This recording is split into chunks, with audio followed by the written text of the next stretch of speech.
Outra coisa, pessoal, terceira técnica, a técnica da seletividade. Entendeu? Técnica da seletividade. Essa técnica é bastante interessante, que é uma técnica que é voltada aos tributos que incidem sobre o consumo de bens e serviços, tá? Tipo o ICMS, o IPI. Então, o que diz a seletividade? Diz que é necessário cobrar com alíquotas mais altas os produtos supérfluos e alíquotas mais baixas os produtos essenciais, certo? Alíquotas mais altas os supérfluos e mais baixas os essenciais. Por que é dessa forma, gente? Que pensa bem, vamos supor, eu tenho uma razoável capacidade contributiva, tá? E vou ao mercado comprar macarrão, ou comprar 1 quilo de arroz e feijão, arroz, feijão e macarrão, tá? Vou lá comprar arroz, feijão e macarrão, 1 quilo de arroz, 1 quilo de feijão, 1 quilo de macarrão, um pacote de macarrão. Quais são os tributos que incidirão nessa operação? Incidirá o ICMS, que é o Imposto sobre Circulação de Mercadorias e Serviços, tá? Então, quem é que vai pagar esse imposto? Bom, o contribuinte desse imposto é o supermercado, mas ele é um imposto que o supermercado repassa para o consumidor, chama de imposto indireto. Ele repassa o custo desse imposto para o consumidor, tá? Então, eu vou lá e vou comprar um macarrão e ele, por exemplo, vamos supor que eu tenho uma renda de 10 mil reais por mês, certo? Eu vou fazer essa compra no mercado, certo? Vamos supor que essa compra seja de R$1.000, tá? Vamos supor que essa compra seja de R$1.000. Não vai ser só macarrão, tá? Vamos lá. Fiz uma compra de R$1.000. Eu ganho R$10.000 por mês. O ICMS, ele normalmente está em 20%, por aí. 18%, 20% na média dos produtos, aqui no Rio de Janeiro.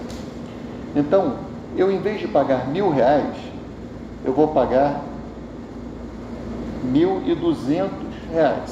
Por quê? Porque o mercado não vai pagar esse ICMS, ele vai repassar para mim um custo, eu vou pagar esses R$200 a mais, ele vai pegar esses R$200 e utilizar para pagar o ICMS, tá? O ICMS tem essa característica, é um imposto que é transmissível, ele é a repercussão do ônus econômico financeiro, tudo bem? Então, pode ser que isso esteja um pouco difícil para vocês nesse momento, mas aos pouquinhos a gente vai repetindo e tudo vai ficar muito bem, muito consolidado. Então, vamos lá, eu ganhei R$10.000, fiz uma compra de R$1.000, só que paguei R$1.200, porque o mercado repercutiu o ICMS. Então, percebam que R$200 ele vai impactar, é um tributo que eu estou pagando, que era do mercado, mas eu que estou pagando, certo? Quanto é que corresponde R$200 em 10 mil, pessoal? Corresponde a 2%, certo? 2% isso? 1%, 10% é 1.000, 1%, 100, é 2%. Então, esse ICMS que eu paguei, ele corresponde a 2% da minha renda, tá? Agora, pensa numa pessoa que ganha R$5.000. Ela ganha R$5.000. E ela fez a compra, tem a mesma quantidade de membros da família que eu, comprou coisas básicas e acabou, pagando R$1.000 também. E 200 foi o ICMS repercutido. Então, mesma situação, só que ela ganha R$5.000 em vez de R$10.000.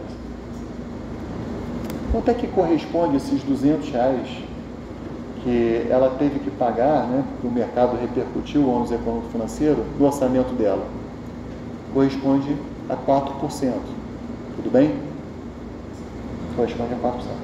Então, perceba que isso nos produtos assim de bens e no consumo de ICMS, de consumo de produtos normais de mercado, quando a gente compra um produto ou contrata um serviço, existe esse fenômeno que as pessoas que ganham mais, na prática, aquela repercussão, ela tem um papel menor do que para as pessoas que ganham menos, certo?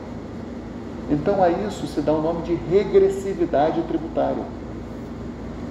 A regressividade tributária é justamente esse fenômeno em que quem ganha mais acaba proporcionalmente pagando um percentual menor de imposto, certo?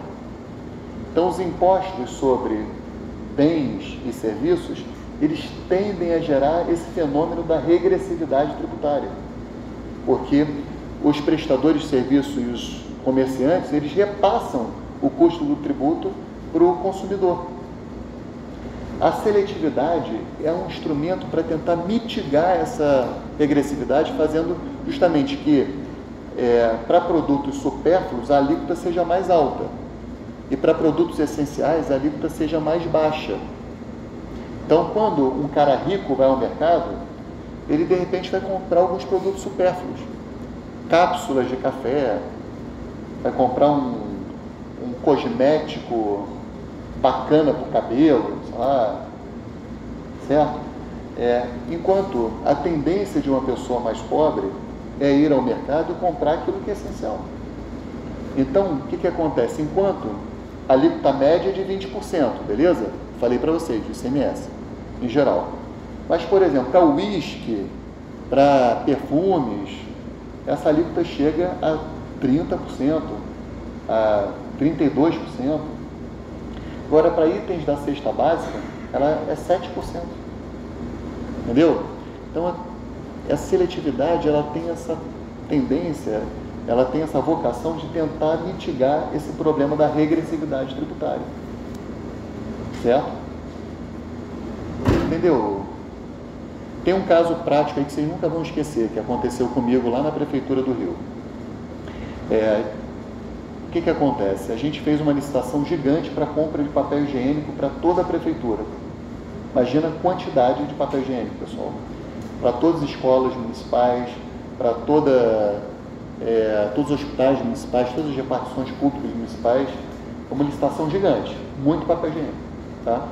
E a gente previu no termo de referência que o papel higiênico teria que ser aquele de folha dupla, certo? Porque é um papel de um pouco mais qualidade, né?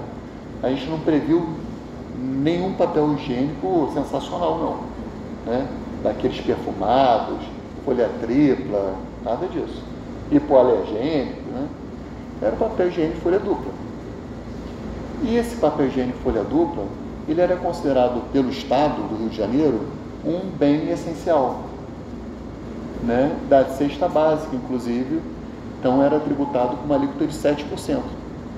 Então o fornecedor de papel higiênico, ele fornecia por um determinado preço, levando em consideração que quando ele comprava o papel higiênico das indústrias, ele pagava uma alíquota de 7%. Então aquele preço foi pensado para a alíquota de 7%. Só que o Estado passou a entender em um determinado momento que o papel higiênico folha dupla era supérfluo, beleza? Não era mais um item essencial.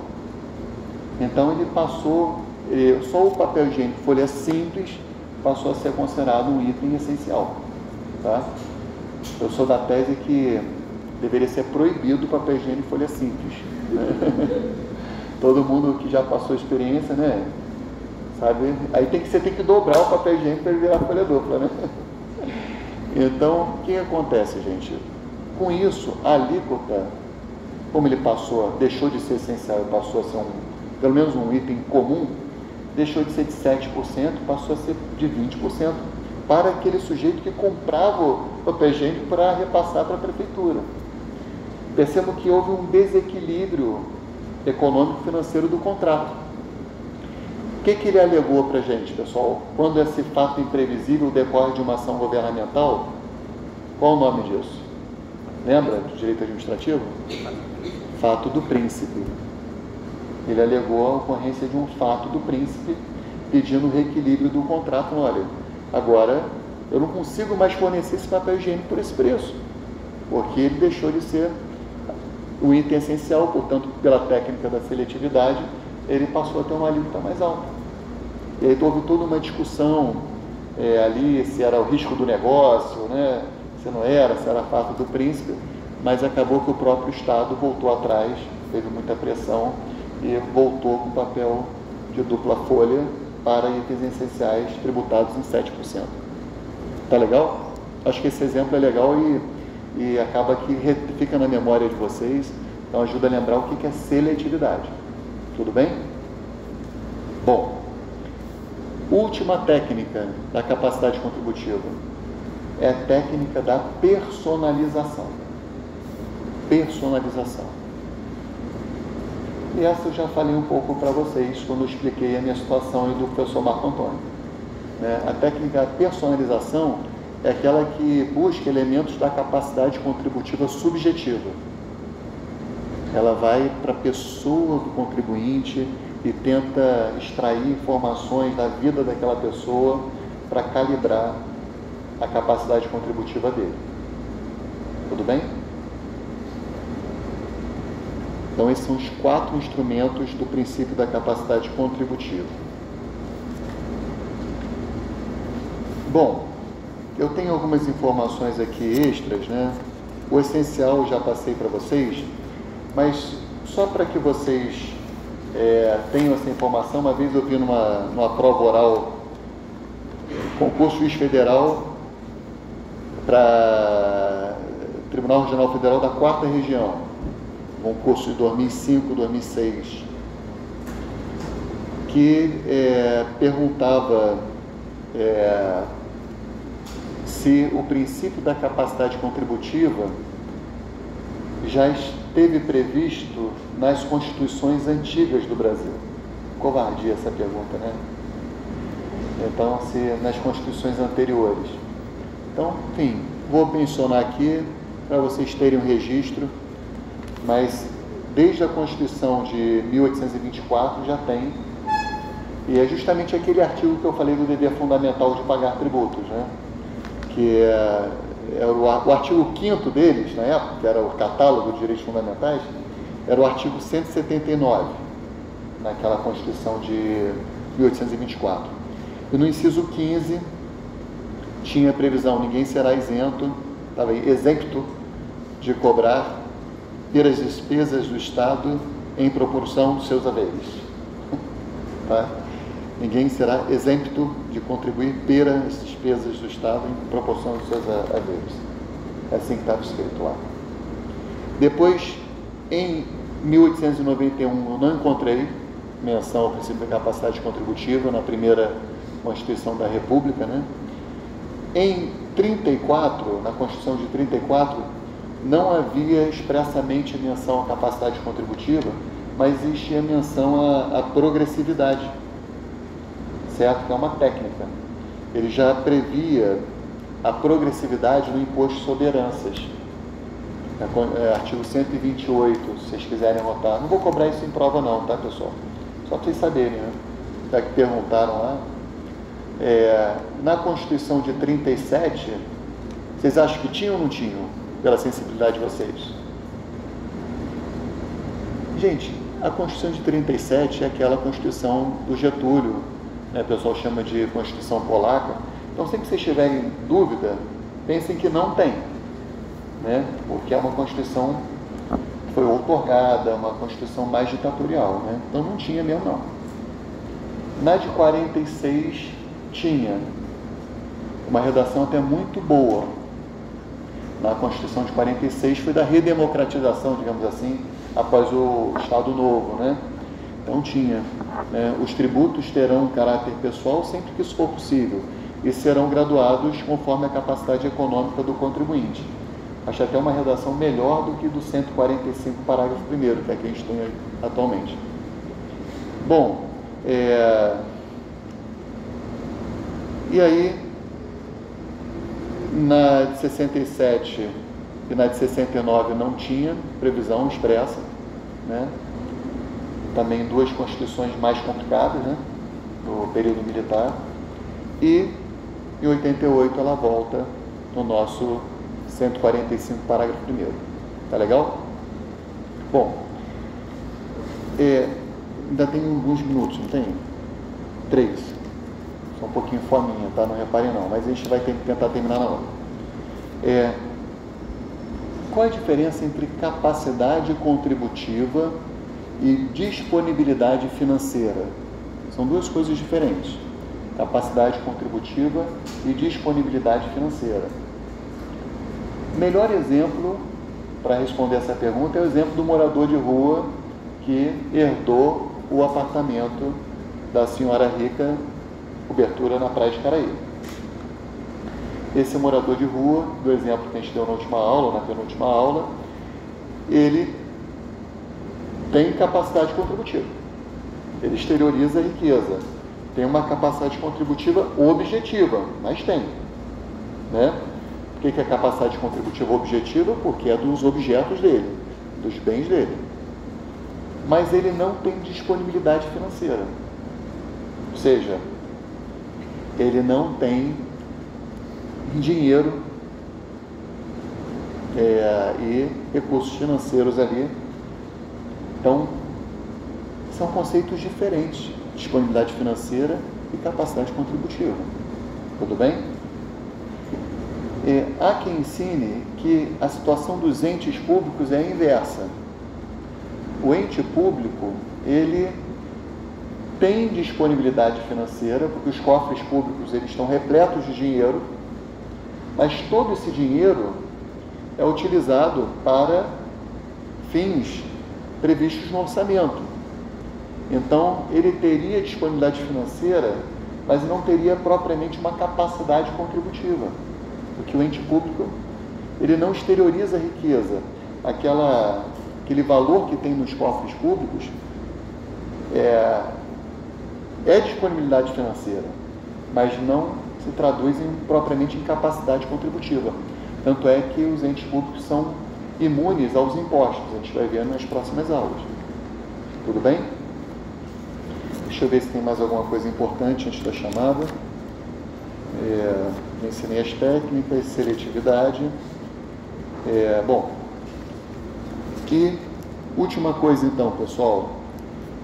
O princípio da capacidade contributiva, ele não é um princípio absoluto, certo? Ele não é um princípio absoluto. Ele pode ser ponderado com outras regras e princípios constitucionais. Então, por exemplo, existe uma pessoa com câncer que é uma pessoa rica. Vai haver uma isenção tributária para essa pessoa se ela for aposentada. Uma microempresa teve a mesma capacidade contributiva de uma empresa normal, uma grande empresa. Teve o mesmo faturamento naquele ano. Vai haver um tratamento privilegiado para a microempresa, por conta de outros valores constitucionais, tá? Vou terminar de falar desse assunto na próxima aula.